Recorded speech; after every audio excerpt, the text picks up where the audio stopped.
Hello, everyone, and blessed be. This is your host, Aries StarWind, and this is Witches Connected. I have a conversation we're going to have today. I think is really important that we have this from a Wiccan standpoint and from those looking outside into Wicca.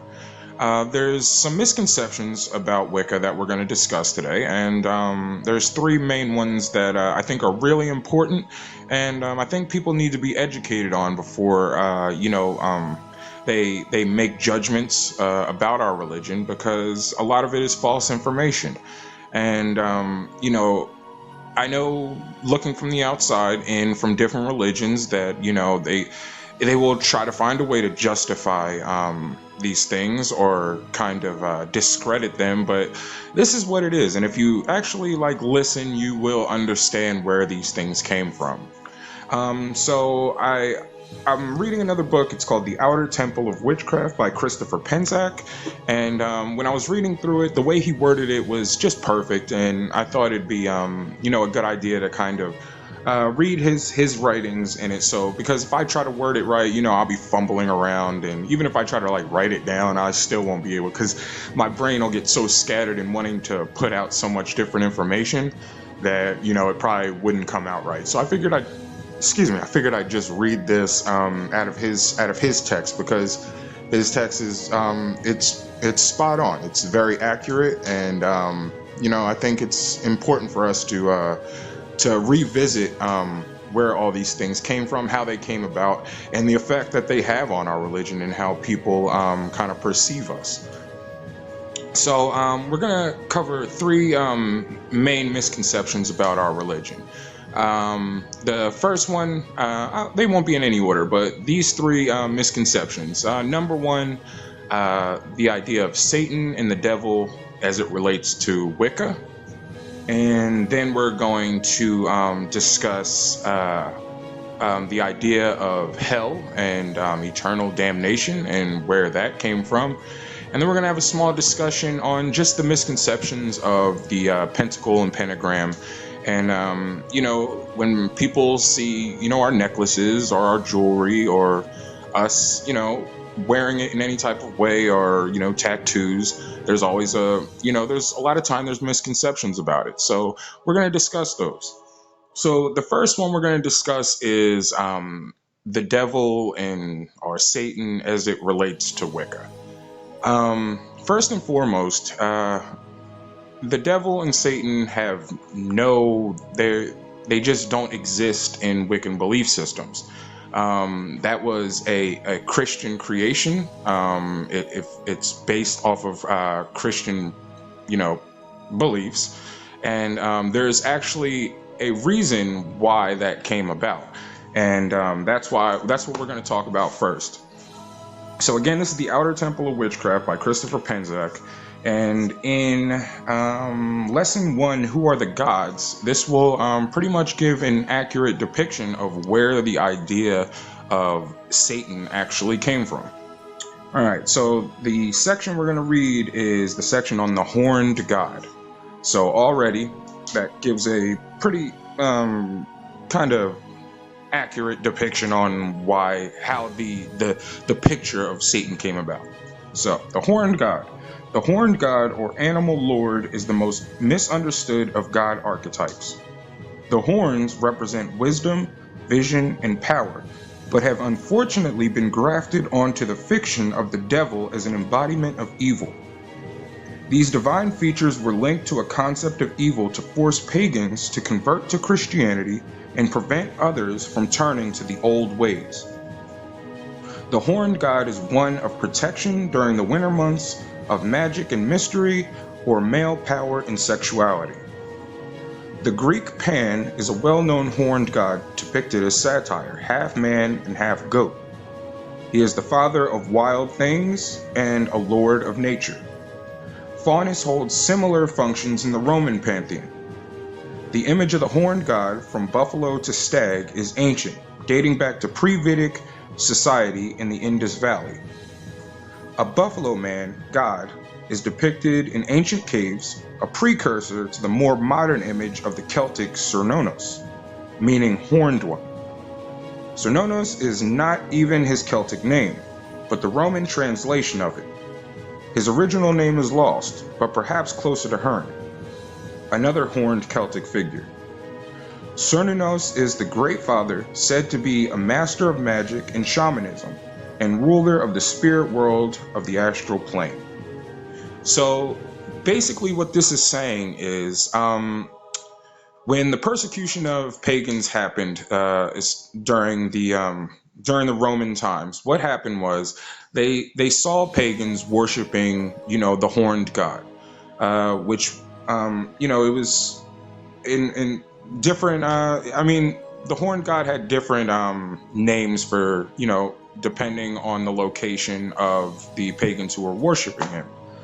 So when they saw people worshiping this horned god, what they would do is more like a scare tactic. So what they would do is, tell people that what they're worshiping is evil. This is the devil, right? That's where the devil came from, this horned figure. And basically they told people that this is evil and that you cannot worship him. And now we're going to delve into the idea of how hell and the horned one actually came into relation, because now, as more of a scare tactic, what they would do is say, if you worship this figure here, this is where you're going to go. Now, the word hell, people don't even realize exactly where that word comes from. And this next section is going to explain that, and I hope it opens people's eyes and, lets you be open-minded to the idea of, hey, you know what, these words actually came from somewhere. They weren't just created. So this is actually, if you listen to this will make sense in its relationship with how Satan came about from the horned god that pagans were worshiping, and then more of a scare tactic where you will go if you worship this figure. All right, so the next section in the same chapter is the underworld goddess. Now, this is where the word hell is going to come about. All right, so this is a really big section, so I want to go right to the part. Here we go. All right, in the Greek myth, the underworld queen is Persephone. She is the maiden Kori, daughter of the grain mother Demeter, was taken into the underworld by King Hades. Earlier myths say she was seduced, later myths say kidnapped and raped. Through her experience, she became queen of the dark mysteries, presiding over life and death. Only if she returned to her mother for half the year did the earth grow, and when she left the waking world, it would wither away. Cora was renamed Persephone, she who must be feared. Her Roman name is Proserpina. Now, here we go. The Norse did not have an underworld king and queen, but simply a goddess. Now, here's where the idea of hell comes about.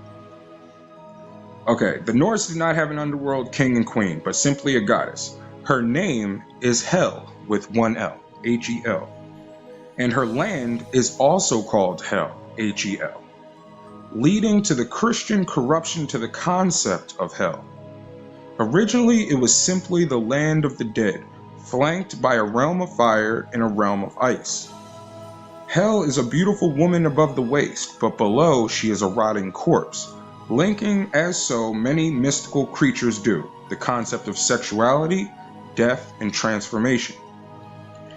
In summer, the dark sister to Inanna, Ereshkigal, the dark sister to Inanna, ruled the underworld. Fearsome in her power with leeches for hair, and this has, if that sounds familiar, a lot of these characters and a lot of these gods and goddesses have relationships with, different, with Roman, with Greek, with Celtic. They do have a lot of similar gods and goddesses. Fearsome in her power with leeches for hair, Ereshkigal had a consort, but still held the reins of power when her sister visited the underworld on her quest. So the idea of the word hell is actually for a name from a goddess. Her name was Hel, H-E-L, and she named her domain after herself. So now we put these two aspects together. We have the idea of Satan, which is the horned god, The Romans, when they're trying to force people into Christianity, they see people worshiping this horned god here. Now, they say if you worship him, you will go to this place called hell that is surrounded by a ring of fire and a ring of ice. And this is where the entire creation story of Satan, the devil, and hell come together. It was all scare tactic because they did not want people to continue worshiping the old ways. They wanted to force people into Christianity. Now, this is how they did it. It's not too much different than how things happen later on in life, and still actually in some ways happen on today. It's almost like a dictatorship.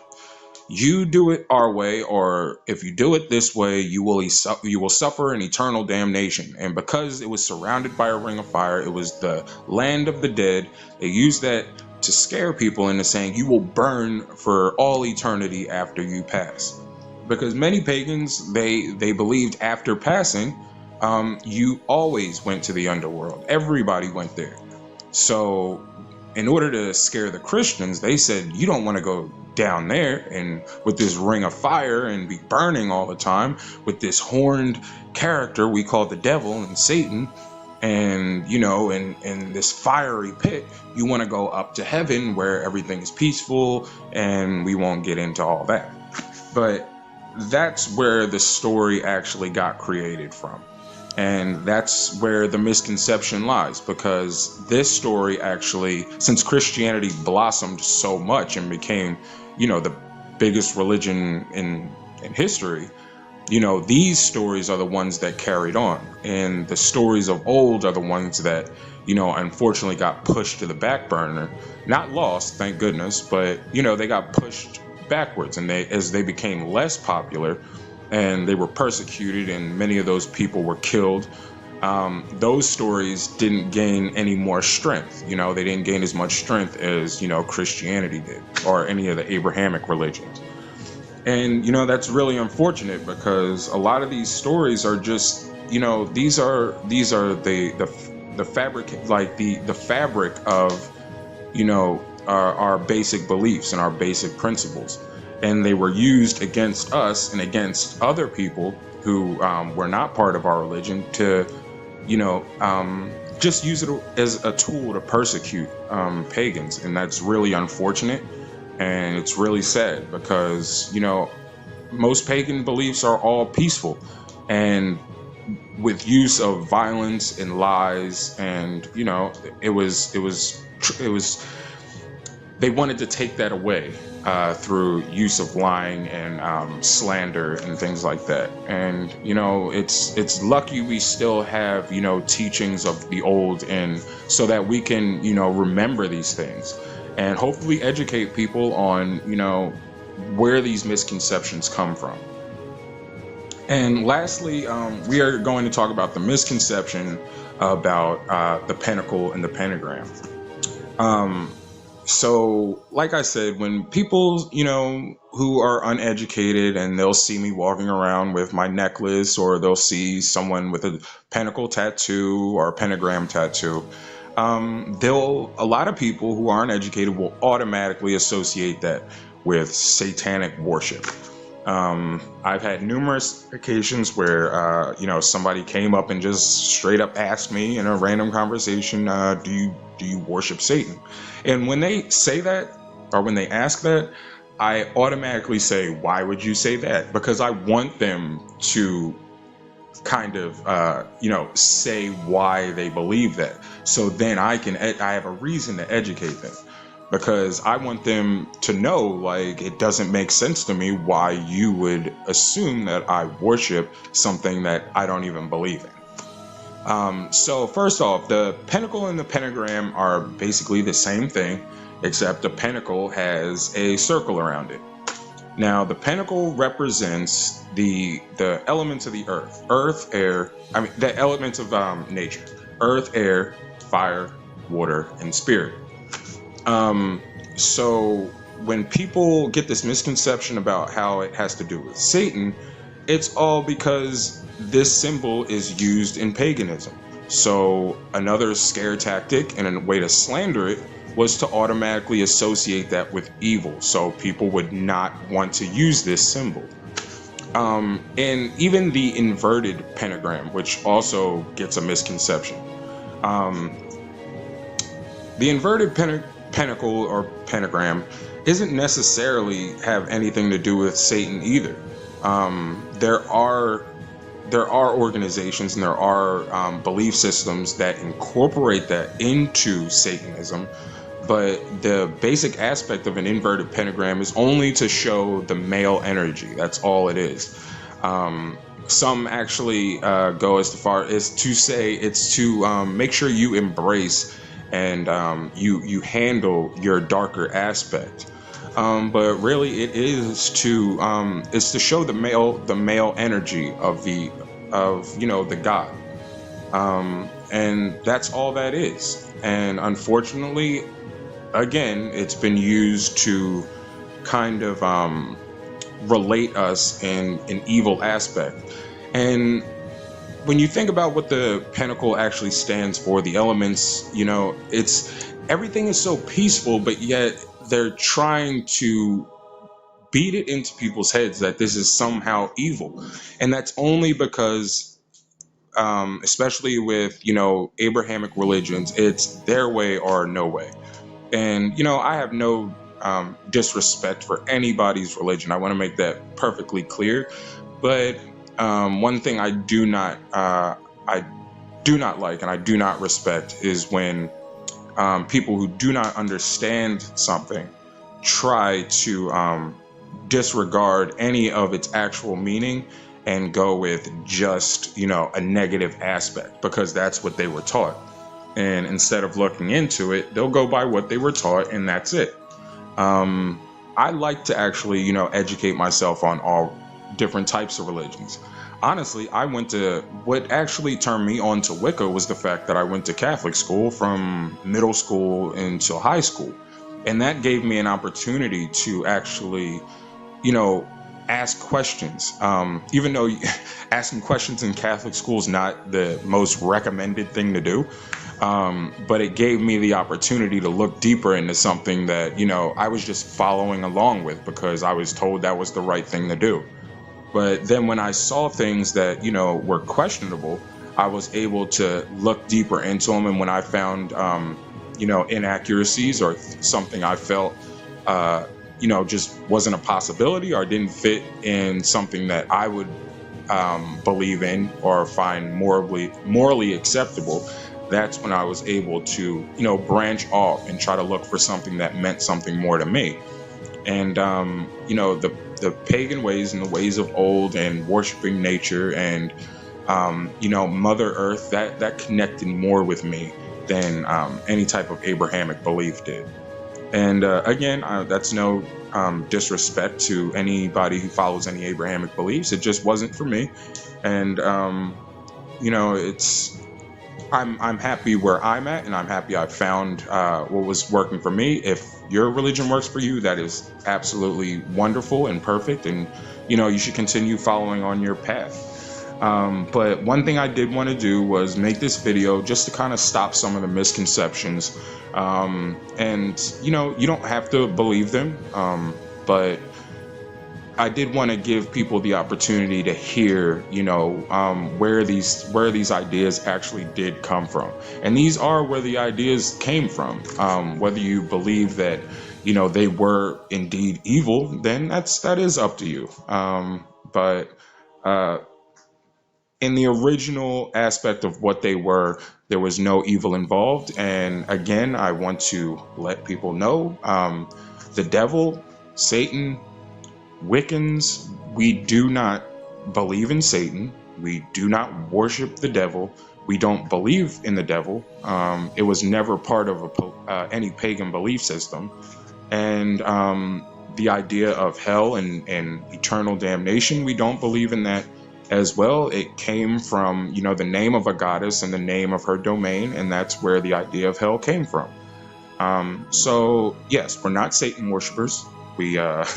We're not trying to convert you into joining any type of dark side and coming down to some fiery pit and domain. We don't believe in that. So whoever tells you that Wiccans are devil worshippers, it's not true. It's just simply not true. And yeah, I wanted to get that out there. And I thought, again, if anybody gets a chance, definitely pick this book up. It's called The Outer Temple of Witchcraft by Christopher Penczak. And there's two books, actually. There's The Inner Temple and there's The Outer Temple. Both of them have a ton of great information in them. And if you ever get a chance, if you're at your local occult shop, I'm sure they have this book there. So definitely pick it up. Definitely recommend it. And yeah, I just wanted to make that video real quick and let everybody kind of hear some truth today before another long day. So there we go. And I will see you all tonight, for we are going to continue with readings at the witching hour. We are reading Wiccan Beliefs and Practices. All right, so blessed be. Everybody have a great, great day, and I will see you all later tonight.